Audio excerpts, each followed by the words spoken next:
Al-Fatihah. A'udzubillahi minasyaitonir rajim. Bismillahirrahmanirrahim. Alhamdulillahirabbil alamin. Arrahmanir rahim. Maliki yaumiddin. Iyyaka na'budu wa iyyaka nasta'in. Ihdinas siratal mustaqim. Shiratal ladzina an'amta 'alaihim ghairil maghdubi 'alaihim waladdallin. Amin. Bismillahirrahmanirrahim. Alhamdulillahirabbil alamin wa bihi nasta'inu 'ala umurid dunya waddin. Wa na'udzu billahi min syururi anfusina wa min sayyiati a'malina. May yahdihillahu fala mudhillalah wa may yudhlil fala hadiyalah. Allahumma shalli wa sallim ala sayyidina Muhammadin wa ala alihi wa ashabihi ajma'in. Wa man walah, amma ba'du. Faqala al-musannifu al-imamu al-alimu al-allamatu al-bahrul fahamatu Jalaluddin As-Suyuti rahimahullahu ta'ala wa nafa'ana bihi wa bi'ulumihi wa amaddana bimaddatihi wa afadha alaina min barakatihi wa asrarihi fid dharaini amin. Bismillahirrahmanirrahim. Gharibul Quran di surat Luqman. Wala tusa'ir khaddaka linnas, wala tusa'ir lan ojo mlengosno sira khaddaka ing pipi sira linnas sinang menungso. Ini simbol kesombongan. Jadi kata so'aro yuso'iru, ada yang membaca so'aro yuso'iru, jadi bacanya wala tusa'ir khaddaka. Tapi itu qiraah lain, yang qiraah masyhurah kan wala tusa'ir khaddaka. Jadi kata so'aro itu memang memalingkan artinya. Memiringkan karena sombong. Itu hanya simbol saja, sombongan tidak harus hadir di situ. Karena itu di sini diartikan la tatakabbar. Jangan sombong. Fatah takir. Di sini kata-katanya ada perbedaan naskah. Di punyaan sampean mungkin, di punyaan jenengan mungkin itu fatahkir. Yang lazim dipakai biasanya ihtaqara yahtaqiru, itu menghina atau merendahkan. Sehingga kalau kamu sombong fatah takir, maka kamu merendahkan. Maka ngerendahno sapa sira ibadallah teng kawula-kawulane Allah, wa tu'rid lan memalingkan sira, memalingkan atau melengosno sira anhum saking ibadallah biwajhika kelawan wajah sira idza kallamuka arekalane ngejak omong sapa ibadallah ka ing sira. Maksudnya ibadallah ya kanca-kancane awake dhewe niki. Sak padha-padha omong mboten didep tapi di plengosno, dan itu adalah salah satu akhlaknya Kanjeng Nabi. Kanjeng Nabi Muhammad itu, jadi wujud Al-Quran memang ada pada beliau. Kalau bicara itu selalu berhadapan. Jadi tidak pernah kok miring gitu.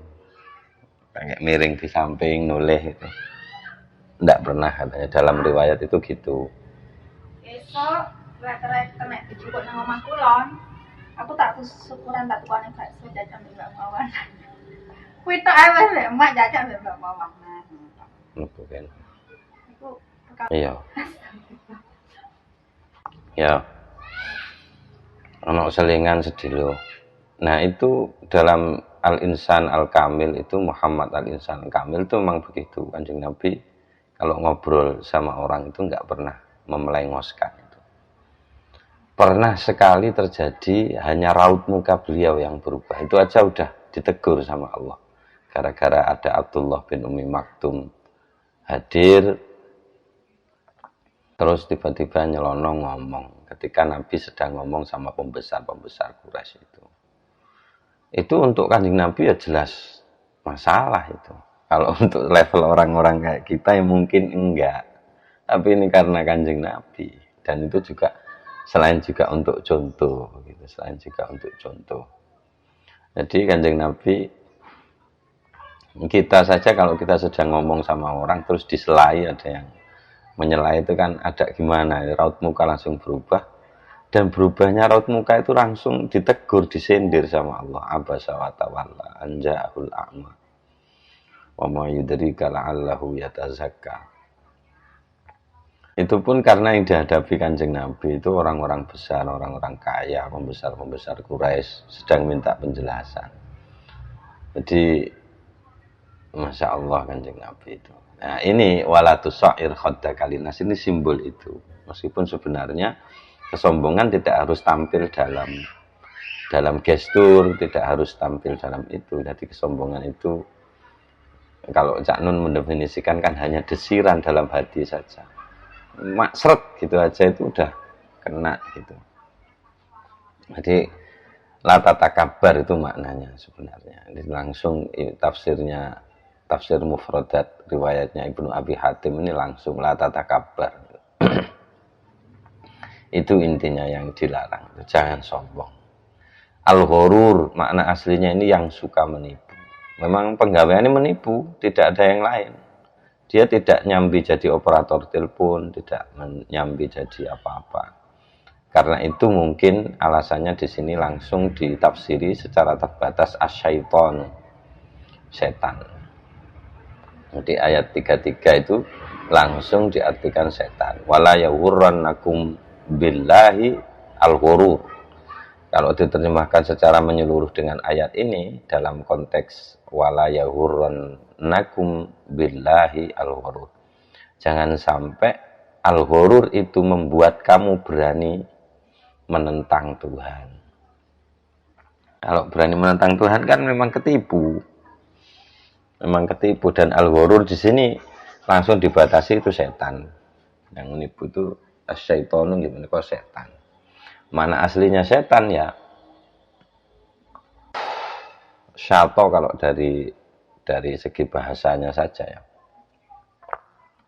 Syato itu berarti sesuatu yang terbakar. Jadi syaitonu itu sesuatu yang membakar. Jadi sebenarnya bagus juga sih misinya setan kalau dia simbolnya api. Makanya kemudian orang yang bisa mengendalikan dirinya itu ya sebenarnya mengendalikan setannya itu. Mengendalikan api itu.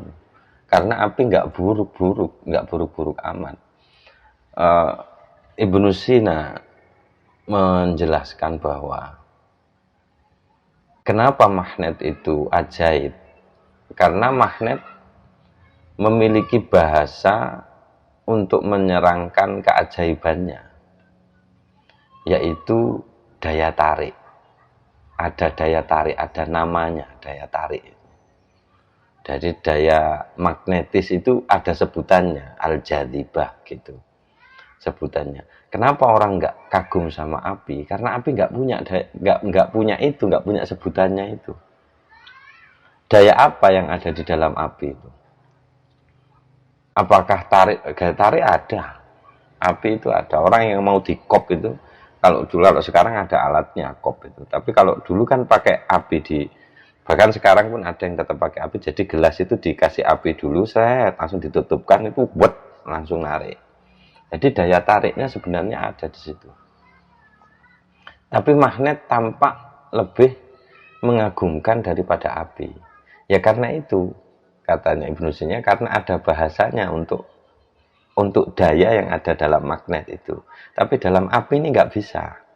Nggak ada bahasanya, katanya Ibnu Sina. Kalau mau jujur-jujuran, kata Ibnu Sina, saya lebih mengagumi api daripada yang lain. Materi-materi dasar yang ada di bumi ini, udara, tanah, air, dan api, itu yang paling mengagumkan itu api itu. Api itu tidak pernah ke bawah, dia cenderung ke atas. Dinyalakan kayak apapun dia akan ke atas, dan segala yang mengarah ke atas itu pasti luhur. Gitu, itu kalau terkendali. Masalahnya kan yang tidak terkendali itu. Yang tidak terkendali itu yang menjadi masalah. Kalau terkendali, wah manfaat semua api. Mana yang tidak ada? Karena penghancur. Sangat bagus sekali, itu kata komennya Ibnu Sina. Maka dari itu mungkin simbol yang diwakilkan namanya setan. Kalau apakah setan itu ada bentuk fisiknya, saya nggak mau bahas itu. Apa jare nek kuwi? Itu kan bisa saja wong yang ndak ada saja bisa wujud kalau pakai pikiran. Itu saya kira yang lebih bisa dipahami yaitu tadi hawa itu yang panas itu. Ya harusnya memang kayak prinsipnya keep the fire itu. Jadi memang dijogo supaya nggak kegedean, supaya nggak kecilian, nek kecilian mati, nek kegedean bakal. Nah, bukan mempermainkan, tapi menjaga. Itu saya kira istilah yang lebih tepat lah, keep the fire atau jogo geni atau apa saja. Kalau terkendali aman. Jadi wala yahurrannakum billahil ghurur. Ini dibatasi langsung di asyaiton langsung gitu yang menipu. Baik, setan itu makna aslinya ya syato ya itu membakar atau terbakar. Terbakar makna aslinya ya, terbakar. Baik, lanjut ke surat As-Sajdah. Nasinakum, nasina wis nglalekno ingsun kum ing sira. Wah. Ini jadi problem menurut orang yang akalnya mungkin nggak nyampe. Mungkin ya saya juga tidak tahu. Jadi mempredikati Tuhan, kami ini Tuhan sendiri kan yang ngomong, nasinakum, kami melupakan kalian. Kami sudah banyak diskusinya, istilah kami kalau Tuhan sudah pakai nakum itu banyak perangkat. Terus kan tidak pantas masa Tuhan lali, ora mungkin. Kan gitu. Karena itu kemudian ditafsirkan taroknakum, kami menerlantarkan kalian. Itu akibat perbuatan kalian sendiri, bukan akibat perbuatan kami gitu. Inna nasinakum fadzuku bima nasitum liqa yaumikum hadza inna nasinakum. Ya wis rasakno kowe biyen ngelalekno pertemuane dina iki kok. Hadza sing iki maka inna nasinakum. Meskipun sebenarnya nasinakum tidak tergantung pada apapun, tapi dikembalikan lagi sama Allah. Yaitu bima nasitum gitu. Gak iso kata nyalahno Gusti Allah, gak iso, sebagaimana tidak bisa menyalahkan sesuatu yang asal. Al aslu la yus'al, gak iso dipermasalahkan. Jadi menyalahkan Tuhan ya gak bisa memang, karena asal gak iso disalahno. Itu sudah hukum logik. Nek asal iki gak kena disalahno, ya gak kena diperkarano, ya wis asale ya piye. Nah, gitu. Jadi sebenarnya tabrakannya bukan karena tabrakan logikanya itu bukan karena Tuhan bukan karena manusia tidak sanggup memahami kepada eksistensi Tuhan atau tidak, tapi masalahnya adalah memang hukum asal tidak bisa dipermasalahkan, wong asal. Kalau kita bisa menerima postulat, bisa menerima hal-hal yang a priori yang tanpa perlu pembuktian, itu berarti asal. Kita juga harusnya bisa menerima bangunan di atas a priori itu. Gitu mestinya itu. Karena nggak bisa kalau tidak ada pengetahuan yang a priori, kita nggak bisa membangun yang priori. Logikanya kan begitu. Jadi diterimanya sebuah premis itu karena ada hal-hal yang sudah diterima dari premis itu. Kalau segalanya harus dibuktikan, harus bisa terbukti, ya nggak jalan. Harus ada hal yang nggak perlu bukti untuk bisa jalannya hal-hal yang perlu bukti. Memang begitu logikanya, memang logisnya begitu. Logisnya begitu ya, setahu saya gitu. Jadi taroknakum langsung begitu. Lalu kemudian ada al-adzabil adna. Wala nuziqannahum minal adzabil adna dunal adzabil akbari la'allahum yarji'un. Ini konon di perang Badar itu katanya tafsirnya. Jadi al-adzabil adna, siksaan yang dekat itu maksudnya adalah masaibid dunya wa asqamiha wa balaiha. Jadi piro-piro musibahi dunya wa asqamiha lan piro-piro hal sing loro menyakitkan di dunia wa balaiha dan hal-hal yang menyengsarakan di dunia ini. Jadi al-adzabil adna itu. Tapi nanti masih ada lagi al-adzabil akbar di akhirat nanti. Meskipun tafsirnya banyak sekali.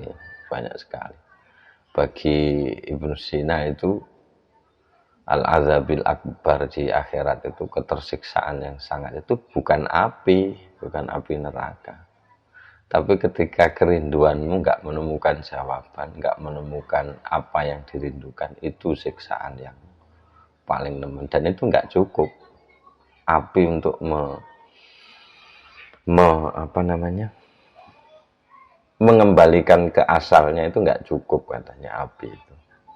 Kata Ibnu Sina, jadi kalau cuma dibakar di neraka nggak cukup. Kalau sudah problemnya adalah rasa kangen yang tidak terobati.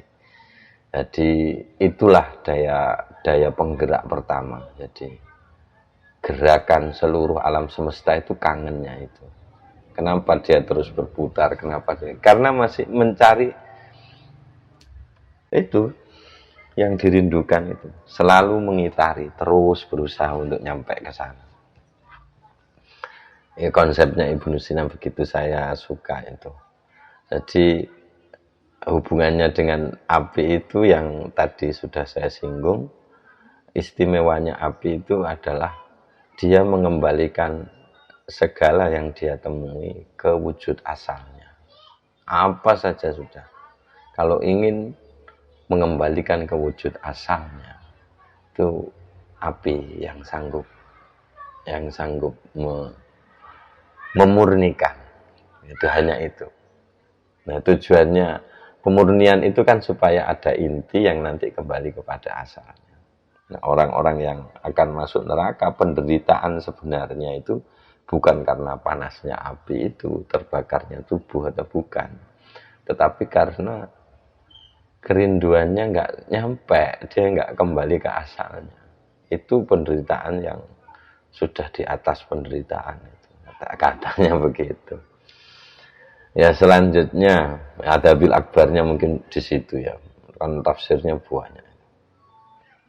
Ya, pesannya Al-Ghazali pokoknya kalau baca-baca yang kayak pembahasannya Ibnu Sina, filsafat atau apa, biar tidak terjebak itu, meskipun di satu sisi Al-Ghazali tidak secara personal menyerang Ibnu Sina, tapi secara paham dia menyerang, bukan personnya Ibnu Sina yang diserang, tapi paham waktu itu yang diserang.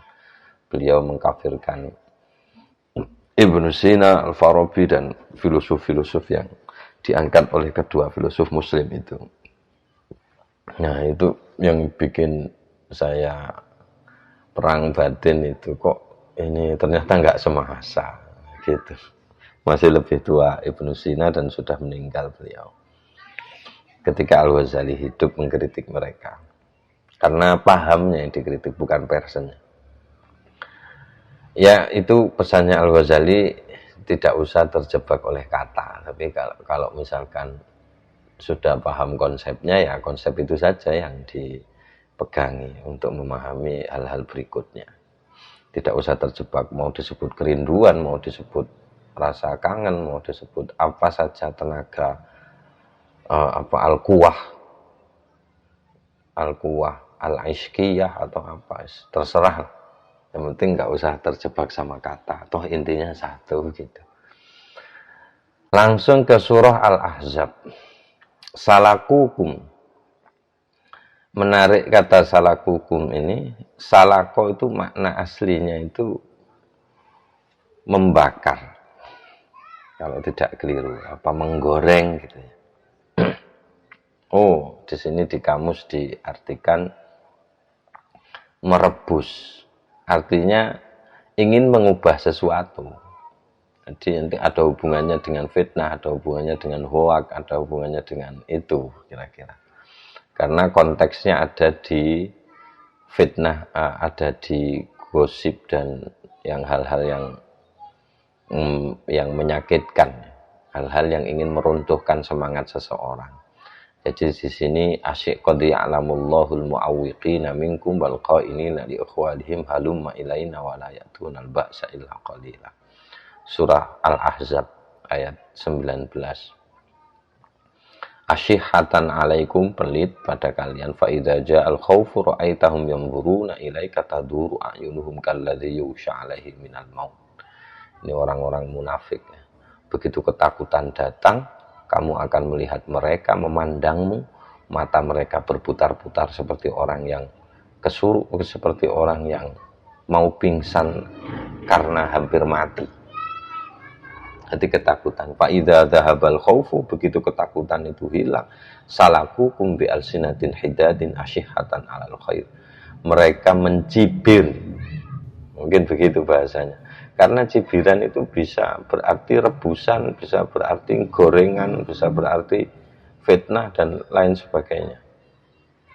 Nah, itu banyak sekali. Jadi istilah menggoreng isu itu sebenarnya sudah ada. Menggoreng isu apa, nanti jadinya apa. Dan itu tujuannya apa ya? Kalau misalkan dikembalikan ke sifat panasnya, itu tujuannya memurnikan, tergantung sikap nanti kitanya bagaimana gitu. Salakukum bi alsinatin hidadin, mereka menggoreng kalian bi alsinatin hidadin asyihatan alal khair, dengan lidah-lidah tajam karena pelit terhadap kebaikan. Mereka nggak mau ngakui kebaikan, nggak mau. Ya mencibir itu bisanya. Nah, fenomena orang diajak perang, nggak mau. Diajak perang nggak mau. Tapi konteksnya ini saya menceritakan masa lalu. Kalau di masa kini saya pengecut banget saya. Kalaupun ada perang besar itu kayaknya saya pilih jihad yang lain saja. Saya pengecut, tidak saya akui itu. Jadi saya miris kalau lihat ada orang pegang senjata, itu saya sudah nggak bisa. Pegang senjata kelahi, entah demi apa, mau pakai tembak yang agak nggak sadis ya, dor sini mati sana. Tetap saya tidak bisa melihat itu. Kalau bisa nggak perang, ngapain perang kan gitu. Ya, kata golek opo toh, itu mempertahankan apa toh? Toh semuanya nggak ada yang tahu gitu. Ya wis ibadah sing padeng, kerja sing padeng. Perang-perang itu isu-isu apa itu ya. Saya tetap nggak bisa menerima itu, mau Palestina is opo guys, nggak begitu mendalami saya karena nggak bisa di situ itu nggak iso aku. Tukaran gue senjata, perang paten-patenan ayo, gak iso. Terus kuno-kuno lah, sing gelem perang, kuno saya ajar panah, kuno ajar panah. Aku golek liyane wae. Dalan menuju Tuhan kan gak cuma perang tok.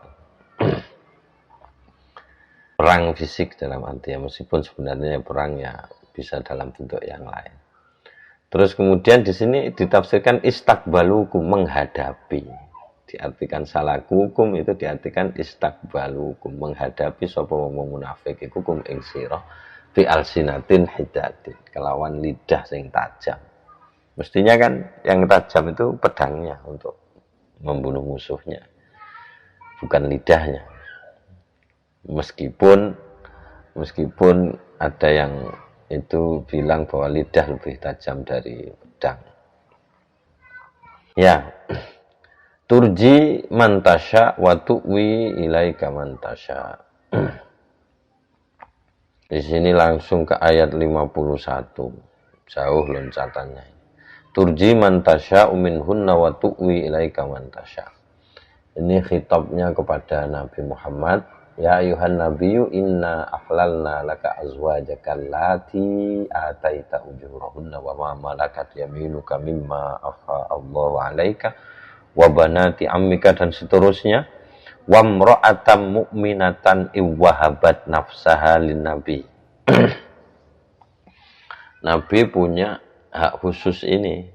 Jadi Allah menghalalkan bagi Kanjeng Rasul ini orang mukmin yang menghibahkan dirinya untuk Nabi. Ini wis kula kekno awak kula teng panjenengan Nabi. Ini kalau bacaannya pakai struktur yang sekarang atau standar sekarang ya mungkin sulit kita terima. Tapi kalau kita melihat wibawanya Kanjeng Nabi, lihat karismanya Kanjeng Nabi, itu tidak mustahil. Karena Gus Dur saja, kiai-kiai itu Saya hanya dengar cerita ya, tidak tahu faktanya. Gus Dur itu konon itu kiai-kiai besar itu banyak yang menghibahkan anaknya. Sudah Gus, nikahi anak saya. Setelah dikumpuli suruh ceraikan tidak apa-apa. Gitu. Sampai kayak gitu.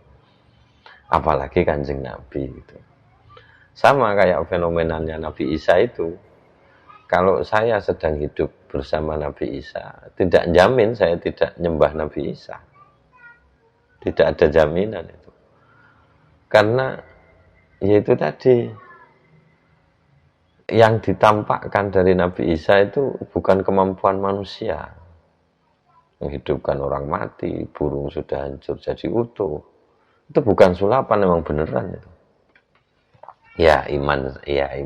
Kalau nggak punya kepercayaan ya dianggap betulan.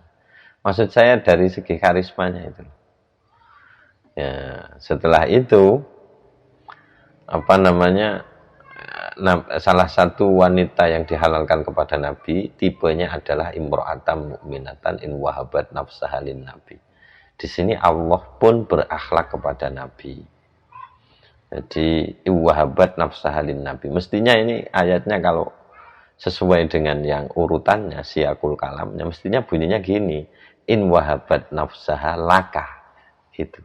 In arota, ini kan biasanya in arodan nabiyyu ayastangkihaha. Ini an nabiyyu ini kalau dalam lihat strukturnya mestinya itu in arota. Jadi koyok nek wong Jawa mengane gini, lan tiang-tiang satri mukmin ingkang maringaken diri nipun teng Kanjeng Nabi, lamuno Kanjeng Nabi kersa. Gitu kayak wah adabe Gusti Allah nang Kanjeng Nabi sampai ngono. In aradan Nabi lamuno pancen kayak misale aku ngomong ning jenengan ya misale nek misale Gus Ayi ngersakaken. Nah, ya kan sakjane nek misale jenengan ngono kan ya iso. Tapi iki gak ngomongnya. Misale Gus Ayi ngersakaken monggo. Itu kayak ngono. Nah, baru kemudian turji mantasya umin hunna wa tu'wi ilaika mantasya. Turji di sini tu akhiru, diartikan kalau makna dari roja itu harapan. Jadi turji memberikan harapan, tapi di sini langsung diartikan tu akhiru, menunda.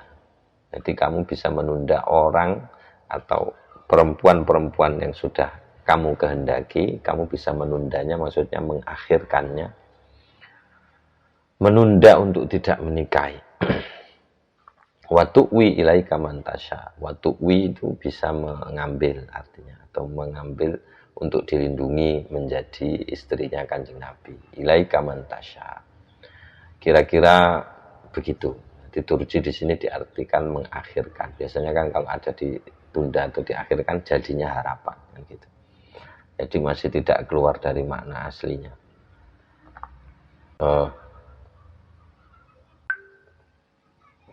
Ini bahasa sopannya. Jadi turji mantasya uminhunna wa tu'wi ilaika mantasya ini. Bahasa sopannya menangguhkan itu ya.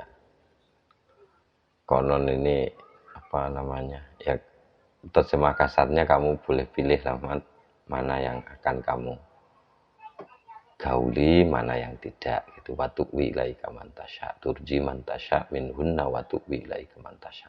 Yang jelas turji ini dimaknakan di sini nuakhiru. Jadi tuakhiru, mengakhirkan. Ya memberi harapan itu tadi, sesuatu yang ada di akhir dinyatakan di depan kan supaya berharap gitu. Jadi turji ini tidak menggauli, kalau tu'wi itu menggauli gitu. Ya, kasarnya gitulah. Terus kemudian ke ayat 60, lanuhriyannaka bihim. La illam yantahil munafiquna walladzina fi qulubihim maradu wal murjifuna fil madinati lanuhriyannaka bihim thumma la yujawirunaka fiha illa qalila. Nek wong munafik iki ndak mandek mat bareng karo wong-wong sing penyakitan atine iku dan orang-orang yang membuat kerusuhan di Madinah itu wis ngene ae wis lanuhriyannaka bihim thumma la yujawirunaka fiha illa qalila. yakti bakal nuhriyan naka. Makna aghara yughri itu sebenarnya adalah menganjurkan atau membangkitkan permusuhan. Aghara yughri, membuat cemburu juga bisa. Dari kata ghiroh itu. Nah, aku akan membuatmu menjadi orang sing diireni. Sebab mereka. Bisa juga begitu. Tapi di sini langsung ditegaskan maksudnya. Jadi lanusallitonnaka alaika. Lanusallitonnaka alaihim. Yakti bakal menguasakan sapa ingsun Allah ka ing sira Muhammad alaihim ing atase munafikun. Wis awakmu tak dadekno penguasane. Ya apa rekadayaku awakmu tak dadekno penguasane ben iso beresi kabeh. Nah, gitu.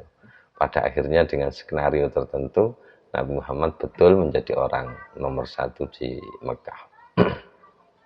Tanpa pertumpahan darah di peristiwa Fathu Mekah itu. Jadi lanuhriyannaka ay lanusallitannaka. Yes, gitu. Terus kemudian ada ayat ke-72 ini menafsirkan al-amanah. Inna aradnal amanata. Kami menyodorkan amanat pada langit, bumi, gunung. Mereka nggak mau mengemban amanah itu, justru malah merasa sedih gitu ya. Asfaqna minha, enggan. Pak itu sebenarnya sayang, menyayangkan gitu. Wahamalah hal insan, tapi insan mau, manusianya itu mau. Wa innahu kana zaluman jahula, karena manusia itu memang zalim aslinya, jahulan aslinya gitu. Maka mereka mau menerima amanah. Kalau yang pintar-pintar nggak mau. Maka secara tidak langsung gunung pintar, bumi pintar. Udah cerdas semua mereka paham. Mereka mau gimana itu paham. Langit ya paham. Gunung ya paham mau ngapain. Dia sudah kerja sesuai yang diprogramkan oleh Allah. Kalau manusia ini beda dia. Dia memang butuh belajar dulu gitu. Amanah di sini diartikan al-faraidh. Padahal bukan hanya hal-hal yang fardu saja. Di sini kan faraid terkesan sholat 5 waktu itu. Hal-hal yang wajib itu. Atau hukum-hukum sosial seperti pernikahan dan hal-hal lain, sudah hukum perdatanya itu ya. Nah, itu al-amanah itu terkait al-faraidh. Padahal amanah kan lebih luas daripada itu. Tapi di sini langsung dibatasi al-faraidh, piro-piro hal sing fardu. Yang bisa fardu kifayah, bisa fardu ain. Bisa hal-hal fardu yang sifatnya sosial. Biasanya yang sosial itu karena yang kenapa kok kan kayaknya tidak dipentingkan gitu, padahal yang enggak. Karena urusan sosial begitu ada orang lain yang bantu kita selesai. Itu kita selesai. Yang lebih dipentingkan itu kita bagaimana menjadi pribadi yang tidak bergantung pada orang lain. Tidak menyusahkan orang, itu penekanannya secara pribadi itu gitu. Masalah bantu orang itu kan, bantu orang kalau sudah ada yang menolong ya tidak usah ngeribu, itu minimal kita nggak mengganggu gitu, kira-kira gitu. Terus jahulan di sini diartikan ghirran bi amrillah, mereka tertipu dengan pastine Gusti Allah, dengan keputusannya Allah, atau mereka berani melawan keputusannya Allah. Itu karena itu dia disebut jahulan. Di sini diartikan ghirran, tertipu. Karena tertipu bi amrillahi terhadap putusannya Allah. Amrun itu kan hal yang umum. Kalau mana aslinya ya perintah. Tapi amrullah itu lebih umum daripada sekedar perintah. Baik, selanjutnya Saba, surat Saba. Dabbatul ardi, binatang melata di bumi. Di sini langsung diartikan al-aradatu, rayap. Rayap ini menjadi simbol lemahnya jin, pengetahuan jin. Bahwa yang lebih tahu matinya Nabi Sulaiman itu adalah rayap, itu yang lebih tahu. Jadi madallahum ala mautihi illa dabbatul ardi ta'kulu min sa'ata. Bagaimana jin itu bisa kita percaya untuk mencarikan informasi gaib, padahal dia matinya Nabi Sulaiman saja nggak tahu.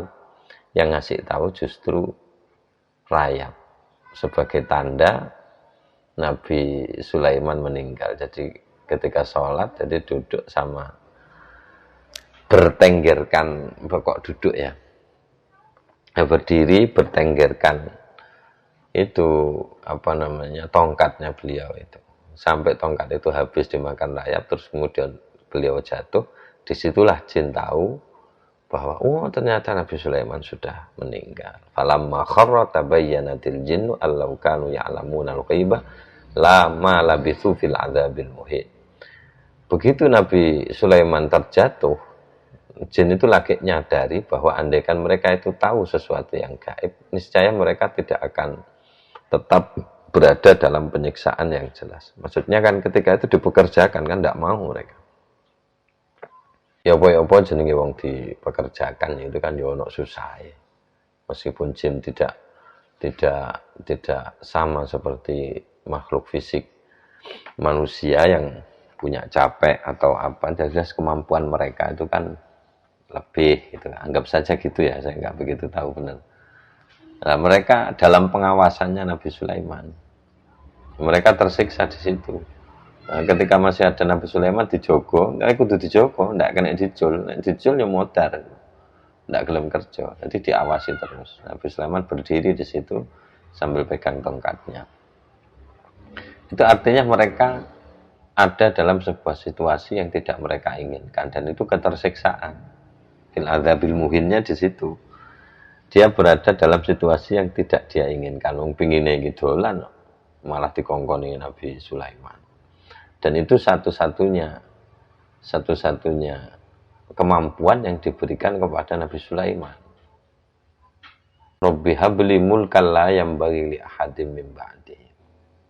Beri aku kekuasaan yang tidak patut diberikan atau tidak patut lagi ada yang menyandang kekuasaan itu oleh orang-orang setelahku. Ya, antara lain pengendali jin itu, pengendali jin setan ditaklukkan semua sama Nabi Sulaiman itu. Jadi pekerjaan, mau mereka penyelam ada, yang penyelam ada, pencari mutiara ada, banyak sekali. Kekuasaannya itu dua. Ya mungkin ide ini yang melahirkan ada konsep apa, kekuasaan laut selatan, kekuasaan spiritual harus jadi, kekuasaan fisik juga harus jadi, mungkin gitu, mungkin tuh kok gini.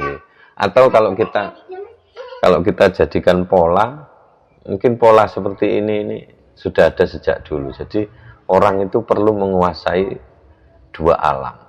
Jadi menguasai satu, di dunia fisik dia jadi raja, di dunia kebatinan dia jadi raja. Jadi pola itu kayak gitu, bisa jadi kayak gitu. Tapi bukti bahwa Nabi Sulaiman inilah, hanya Nabi Sulaiman memang yang dikasih itu keistimewaan untuk mengendalikan itu jin, apa disuruh-suruh. Kalau tidak, ya hanya beliau yang dikasih. Antara lain yang memberikan keterangan itu ya Nabi sendiri. Nabi itu punya keistimewaan, ya bisa Nabi nyekel setan ya bisa gitu. Di riwayat itu ada salah satu bukti bahwa Allah menjaga Nabi itu begitu aman kan. Wallahu ya'simuka minan nas, itu Said Maliki itu menguraikan itu. Antara lain contohnya itu salah satu riwayatnya itu menyebutkan bahwa Nabi Muhammad ini jane pengen kuwi setan ini tak cekel, njur tak taleni ning cagake apa ning kurma tah ning ndi, tak taleni ning kono ben awakmu roh isu-isu iku lho wujud setan kayak ngene. Cuma aku iki kelingan jare Kanjeng Nabi, aku kelingan nang dungane Nabi Sulaiman. Ya isin aku, soalnya Nabi Sulaiman iki wis ndonga Rabbi habli mulkan la yambaghi li ahadin min ba'di. Nek aku njur tak cekel setane iku, tak bentel, tak pertontonkan nang wong kabeh. Engko ora ana tujuan dungane Nabi Sulaiman ora mandi engko iku. Nabi pun ndak mau. Ada di situ ndak mau. Ini kalau dibicarakan terus, ini bisa sampai ke orang-orang fenomena orang kesurupan itu. Yang katanya diambil, dimasukkan dalam sini, dianukan ke orang. Itu kalau sampai benar begitu, doanya Nabi Sulaiman ini bisa dinilai nggak mandi ini. Karena ada generasi-generasi setelah Sulaiman, bahkan setelah Nabi Muhammad yang mampu kayak gitu. Ono dene Nabi kok gak mandi, ngono. Meskipun sebenarnya nggak masalah sih. Kalaupun tidak mandi pun ya tidak masalah. Itu bukti bahwa Allah nggak bisa dipaksa oleh makhluk. Kalau mandi pun ya nggak ada masalah. Soalnya ya Allah Rahman Rahim yang tidak akan bikin wirang nabinya, tidak akan bikin malu nabinya. Itu sama-sama bisa lah gitu. Ya kira-kira gitu. Nah. Oke, selanjutnya min sa'ata. Kata nasa'a itu berarti menunda. Jadi min sa'atun itu sebenarnya alat penunda. Orang yang mestinya dia jatuh karena ada tongkat, dia nggak jadi jatuh, ya ditunda kan. Maka dari itu di sini min sa'atahu ini adalah asohu, tongkatnya Nabi Sulaiman. Itu bahasa, kalau nasi kan menunda. Riba nasiah itu terjadi karena tertundanya pembayaran kan gitu. Jadi min sa'atah itu ya alat penunda makna aslinya. Penunda apa ya? Penunda ya mestinya jatuh, mestinya nggak tahu, kayak orang buta nyekel tongkat. Mestinya dia nabrak, malah jadi gak nabrak karena dia sudah tongkatnya itu yang didahulukan gitu. Tok tok tok barang. Jadi gak jadi jatuh dia. Gitu. Jadi amin sa'atah diartikan asohu. Terus kemudian di sini ada sailal arimi, banjir arim. Al arim itu maknanya asyadid, nemen. Jadi banjir besar yang sangat besar sekali. Saya tidak tahu faktanya, tapi Yuval Noah menyinggung ini, banjir besar ini. Yuval Noah menyinggung adanya banjir besar ini. Nah, gitu. Jadi di sini yang ingin diartikan al-arim ay asyadid, nemen. Khomtin, khomuto itu makna ganda. Khomato yahmutu itu bisa bermakna sedap, manis, bisa bermakna busuk. Ada dua. Ada yang mengartikan khomtin ini tumbuhan yang tidak berduri. Ada yang bilang begitu. Di sini ditafsirkan al-aroki, pohon arak. Gitu ya. Pohon arak yang pakai siwak itu. Kayaknya itu, atau pohon siwak gitu bilangnya. Min arokin. Jadi pohon arok yang batangnya bisa dibuat siwak itu. Terus kemudian ayat 23. Wala tanfa'u syafa'atu khomtin ini kan 16 tadi ya. Fa'aradu fa'arsalna alaihim sailal arimi wa baddalnahum bi jannataihim jannatain idzawatai ukulin khomtin wa athli wa syai'im min sidrin qalil. Meskipun fahmi bahasa itu menafsirkan ini Majapahit. Yes, gono-gono lah. Saya tidak begitu tahu, meskipun dulu saya pernah kagum. Tapi lama-kelamaan ya hanya otak-adiknya kok bagus ya. Karena memang otak-adik itu awalnya kok maduk tenang lah. Terus jadi perangkat, jadi HP itu kan aslinya ya otak-adik maduk, trial and error. Tapi saya tidak mau berangkat ke sana, ya hanya ini saja yang saya tahu ya. Terus kemudian di ayat berapa ini 23. Wala tanfa'u syafa'atu indahu illa liman adzinalah hatta idza fuzzi'a an qulubihim qalu madza qala rabbukum qalul haqq. Di sini yang ingin diartikan itu fuzzi'a an qulubihim. Makna fuzzi'a pada aslinya itu adalah takut. Fazi'a itu takut. Fazi'a minhu itu takut. Fazi'a ilaihi beda lagi. Fazi'a ilaihi justru minta tolong. Tapi nek kemudian fazi'aan apa fazi'aan saya tidak menemukan di kamusnya ini. Di sini ada julia. Ditafsiri dengan jelas. Jadi kalau faza'a membuat takut, kalau fuzi'a mestinya dibikin takut. Sehingga ketika dibikin takut an kulubihim saking ati-atine wong-wong niku yang ada di alam mahsyar nanti, dibikin takut an kulubihim saking ati-atine wong-wong. Itu maksudnya adalah julia.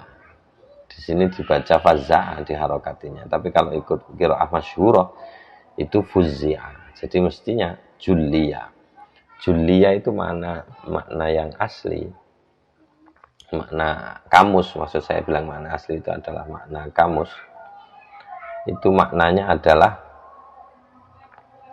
jalla an dhamirihi, itu menjelaskan maksudnya. Itu jadi kalau misalkan fuzzi'a ini diartikan julia an qulubihim, berarti dijelaskan tentang hati mereka. Maksudnya ketika orang berada dalam keadaan takut, di situ akan menjadi jelas sifatnya. Kira-kira begitu maknanya. Akan menjadi jelas sifatnya. Jadi fuzzi'a dibikin takut an qulubihim saking mana-manahipun tiang munafik, itu langsung ditafsirkan julia an qulubihim, maksudnya dibikin jelas hati mereka. Biasanya kan sesuatu yang kalau sudah dalam keadaan atau orang yang dalam keadaan ketakutan itu sifat aslinya akan tampil. Maka di sini tidak heran jika kemudian lanjutan ayatnya adalah qalu madza qala rabbukum. Qalu ngucap sapa ngomong sing ana ning alam wong akeh sing ana ning alam mahsyar. Madza qala rabbukum, apa sing dingendikano pangeran sira? Qalul haqq, mereka berjawab al haqq, kebenaran. Wa huwal aliyul kabir, dan Tuhan itu adalah maha tinggi dan maha besar. Dalam posisi ketakutan. Nah, kita harapannya itu ya sebenarnya ya bilang al-haq itu ya tidak dalam posisi ketakutan. Kalau bisa itu ya ataina ta'iin, kayak gunung-gunung itu. Jadi meskipun datangnya gunung datangnya gunung kepada Allah ketika dipanggil, itu kan ada ayatnya itu. Itu bunyinya itu tau'aw wa karha, bisa secara sukarela atau secara terpaksa. Tapi kita inginnya itu bagaimana kita ke sana itu dalam keadaan sadar, gitu ya, pinginnya gitu. Tapi ya Allah punya 1000 cara mau menyadarkan orang. Ya nek gak kena dicoro halus ya dikeplekno embong gak supaya nyebut. Nah, itu yang tidak kita harapkan. Lanjutannya ayat 26 itu ada wahwal fattahul alim. Al-Fattah yang maha membuka. Di sini langsung diartikan al-qadhi yang maha memutuskan. Karena konteksnya di sini kul yajma'u bainana rabbuna tsumma yaftahu bainana bil haqqi wa huwal fattahul alim. Qul la tus'aluna amma ajramna wa la nus'alu amma ta'malun. Qulillahu wa inna au iyyakum la'ala hudan au fi dhalalim. Timbang debat wis ngene wae wis lah. Awakmu apa aku sing tenanan oleh petunjuk? Awakmu sing sesat apa aku sing oleh petunjuk? Jawaban Muhammad qul la tus'aluna amma ajramna wa la nus'alu amma ta'malun. Kalian tidak diminta mempertanggungjawabkan kejahatan kami, dan kami pun tidak diminta untuk mempertanggungjawabkan apa yang kalian perbuat. Ini bahasa husnudzonnya begitu. Kanjeng Nabi. Jadi ini awake dhewe diomong ajromna, nek wong liya diomong amma ta'mal. Terus kemudian sama jawab lagi Muhammad yajma'u bainana, timbang ruwet awakmu wis besok aku karo sampean dikumpulno ambek Gusti Allah, marung Gusti Allah dhewe sing aweh keputusan yaftahu bainana bil haqqi. Wis kuwi ae. Awakmu gelem ndak gelem kan yo ngakoni nek pangeran ki ana, sesuk wis didelok bareng-bareng. Ini puncak terakhir sudah. Jadi ndak perang sebenarnya. Nabi Muhammad perang kan karena situasi, karena sudah tidak memungkinkan. Sudah mengancam jiwa. Nah, kalau konteks perang sekarang kan ndak sama sekali tidak sama dengan konteks di zaman Rasulullah. Kalau di zaman Rasulullah perang itu ya jelas mungkin. Meskipun kita juga katanya no itu. kita juga nggak ada jaminan kalau kita hidup di masa Rasulullah kita ikut Abu Jahal apa ikut Nabi Muhammad. Tapi konteksnya memang beda. Saya tidak setuju jika perangnya Nabi Muhammad itu alasannya adalah agama. Jelas tidak. Alasan lain lah. Terserah apa itu, terserah. Nek Cak Nun kan jelas. Mergo rebutan banyu, jelas. Karena air itu waktu itu memang sumber daya paling dibutuhkan di gurun pasir emas, betul itu. Siapa yang berkuasa atas air, yang berkuasa atas segalanya. Keluarganya Nabi ada di Hadanatul Ka'bah itu. Kemudian mulai dari Abdul Muthalib, Abu Thalib, turun ke atas-atasnya itu Hadanatul Ka'bah. Kok ini ada cucunya yang agak beda ini. Ada cucunya Abdul Muthalib kok beda ini. Viral lagi. Banyak pengikutnya lagi lama-kelamaan. Wah, ini mengancam kedudukan. Harus dibasmi. Anak kapan? Orang yang dulunya menjadi orang yang paling senang karena Muhammad lahir, menjadi orang yang paling benci di akhir hayatnya. Dan nggak bisa berkilah sebenarnya si Abu Jahal itu. Fa innahum la yukadzibunaka walakinna adh-dhalimina bi ayatillahi yajhadun. Mereka itu sebenarnya nggak punya celah Muhammad, mau menganggap kamu bohong itu nggak punya celah. Ya mereka saja memang yang menentang, nggak mau gitu, nggak mau menerimamu. Kalau mengecap kamu bohong, enggak. Abu Jahal itu tahu betul Nabi Muhammad orang jujur. Bahkan orang-orang itu Nabi Muhammad mau hijrah itu kan sempat masih bilang sama Sayyidina Ali, ini barang-barang ini titipan orang ini tolong kembalikan nanti. Jadi Sayyidina Ali ditinggal itu bukan dipakai nonang supaya dipateni wong Quraisy, enggak. Tapi tujuannya memang ada banyak hal yang memang harus dikembalikan oleh Rasulullah, amanah itu. Aneh memang. Orang memusuhi Muhammad tapi nitip barang Nabi Muhammad. Kalau kan sing kena dipercaya cangkem-cangkeme wong-wong iki. Cangkem-cangkeme penggede-penggede ini Mekah iki Abu Jahal sampai kan sing kena dipercaya. Sing kena dipercaya Nabi Muhammad. Meskipun tidak setuju terhadap ajarannya Muhammad, tapi sing dipercaya Nabi Muhammad. Jujurnya diakui. Usia 35 udah kena gelar Al-Amin dan itu viral. Di Mekah itu. Oh, iso nitipi nang Kanjeng Nabi Muhammad. Gitu. Karena itu kalau soal agama saya kira tidak bermasalah. Tapi karena persoalan sosial itu, penindasan, monopoli penghasilan, itu yang dilawan Nabi Muhammad. Karena terbukti penunjuk jalan hijrahnya Nabi Muhammad pun masih penyembah berhala. Gurun pasir yang begitu luas itu kan, mana biasanya saiki sik ono tanda-tanda jalur Mekah itu masih ada. Dulu kan tidak ada, jalur Madinah kan dulu nggak ada tanda-tandanya. Yang jalan 475 km, separuhnya Pulau Jawa, kayak gurun pasir. Kalau nggak ada petunjuknya, menunjuknya nggak bisa. Nah, yang menunjukkan Nabi hijrahnya itu konon itu masih menyembah berhala. Tapi percaya kepada Nabi Muhammad dan tidak memusuhi. Itu bukti bahwa agama bukan problem utama di masa itu. Jadi perang-perang itu nggak ada lah. Bagi saya, meskipun ada ya perintah perang ada. Saya tetap mengakui itu. Tapi hadirnya kan Quran sudah 1400 tahun yang lalu. Konteksnya tentu jauh berbeda. Yang bisa soleh likulli zaman wa makan ya penafsirannya itu. Dan Quran jauh lebih luas daripada penafsiran itu. Ya sama-sama meraba-raba. Jadi Al-Fattah di sini dijadikan Al-Qadhi. Wes opo jare sesuk wae lah. Sapa sing bener Gusti Allah sing mutusne nah gitu. Enak kan?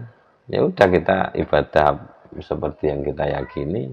Orang lain yang enggak yakin sama Allah ya sudah biar ibadah sesuai keyakinannya. Pokoknya ojo paten-tinaten. Sing kene wis ngaramno babi kono mangan babi ya wis wong duduk syariate kan gitu. Fala fauta wa ukhidhu min makanin qarib. Fala fauta moko ora ono pot, tidak terlewat. Itu maksudnya fala najata. Ini kan konteksnya ada pada 51 itu, walau taro id fazzi'u fala fauta wa ukhidhu min makanin qarib. Andaikan kamu tahu, andaikan kamu melihat ketika mereka ketakutan, fala fauta moko ora ono keselamatan, tidak ada pot, tidak ada yang terlewat. Itu maksudnya mereka nggak ada yang selamat begitu siksa Allah datang. Wa ukhidhu min makanin qarib, dan mereka diambil, direnggut, disambar dari tempat yang sangat dekat. Kok dikai makanin qarib, kan nek cedek kan ora ono kemungkinan meleset. Ya wis bener Al-Qur'an iki wis bener. Makanin qarib wis bener. Wa ukhidhu min makanin qarib, tidak ada kemungkinan lepas dari tempat yang dekat. Kan gitu. Nah, biasanya memang mengambil itu mesti dari tempat yang dekat, mengambil, dan tidak ada kemungkinan meleset. Beda halnya kalau kemudian wa anna lahumut tanawushu mim makanin qarib. Nah, ini yang beda. Mereka begitu ketakutan kena siksa baru bilang aman nabi, wes aku iman taek. Gusti Allah kasarane ngono, taek. Wis kadung kepepet iman dobel. Misui wae. Enggak nek Gusti Allah gak misui ben aku ya misui. Wis diworok-worokno iki biyen pancet. Wa anna lahumut tanawus wa anna lan ngendi lahum kaduwe wong-wong sing ngaku iman wis kepepet iku. At-tanawushu utawi tanawus. Tanawus itu artinya tanawasal qaumu birrimahi, itu artinya saling tusuk. Makna aslinya loh ya. Saling tusuk. Wa anna lahumut tanawush. Saling tusuk di sini kalau dipahami pakai senjata berarti mereka saling bunuh.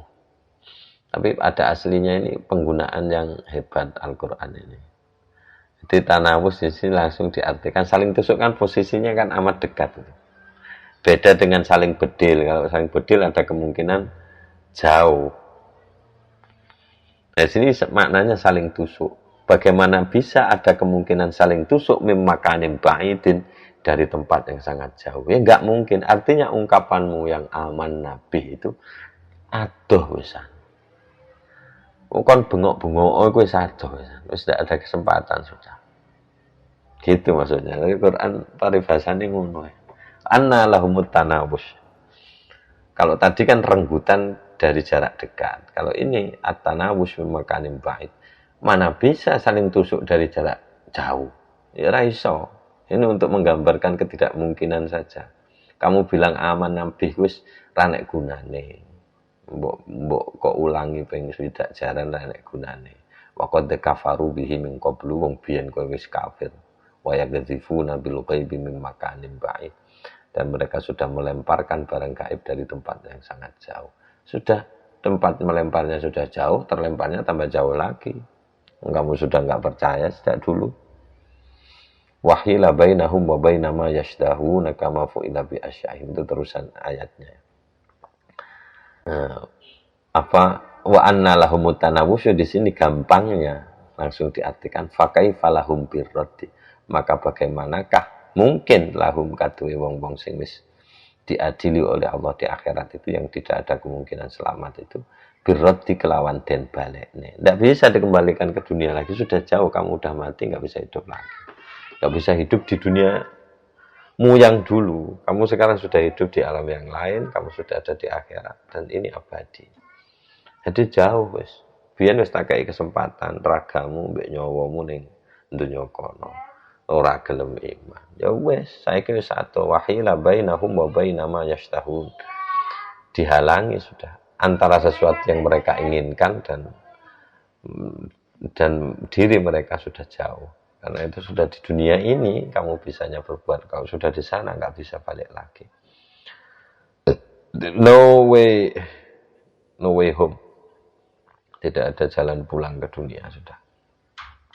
Nah, terus kemudian Fatir.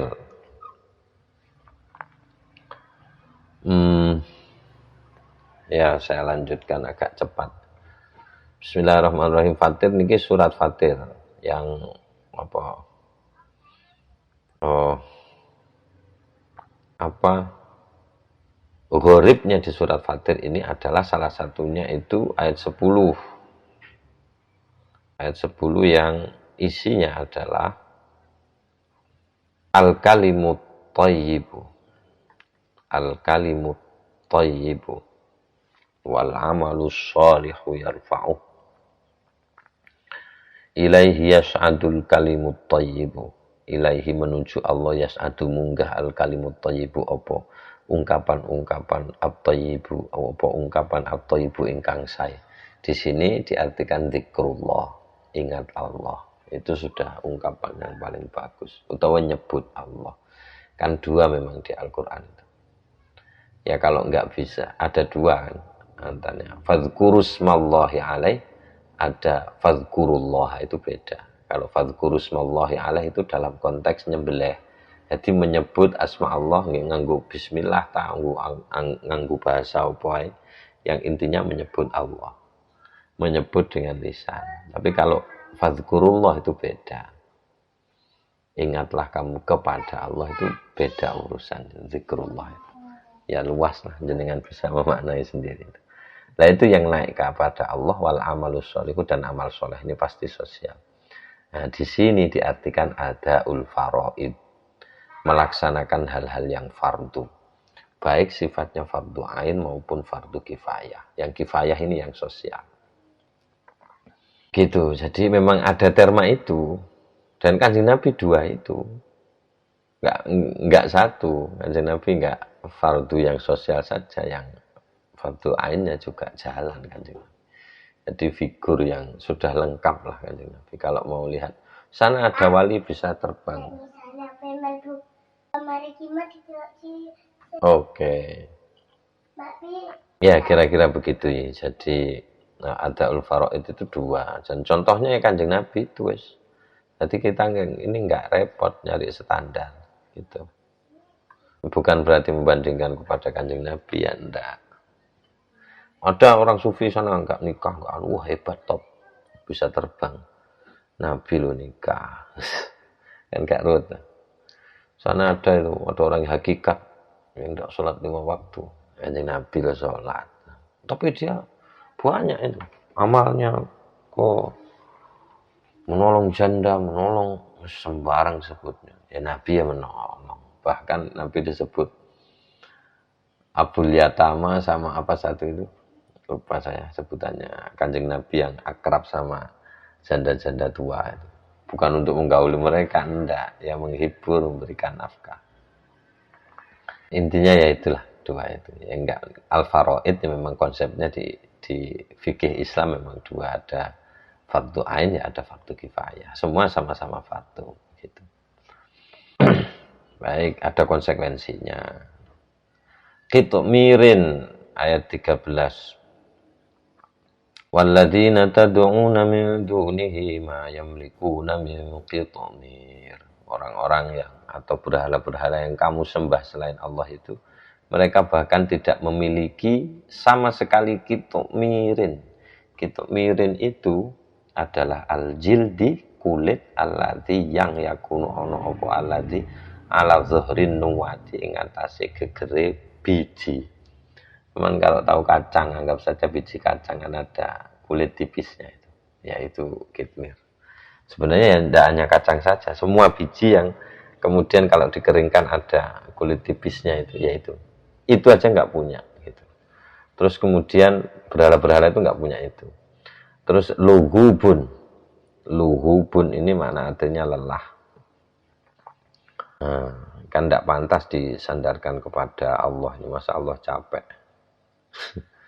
Alladzi ahallana daral muqamati min fadlihi la yamassuna fiha nasabu wa la yamassuna fiha lub.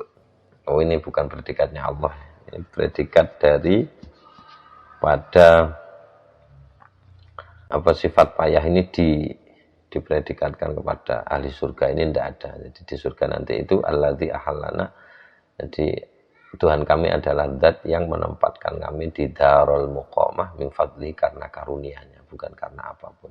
La yamassuna fiha nasabun, di situ kami tidak ada nasab, letih, wala yamassuna fiha lughub, dan kami tidak tersentuh oleh capek. Apa bedanya ya nasabun sama luhub ini?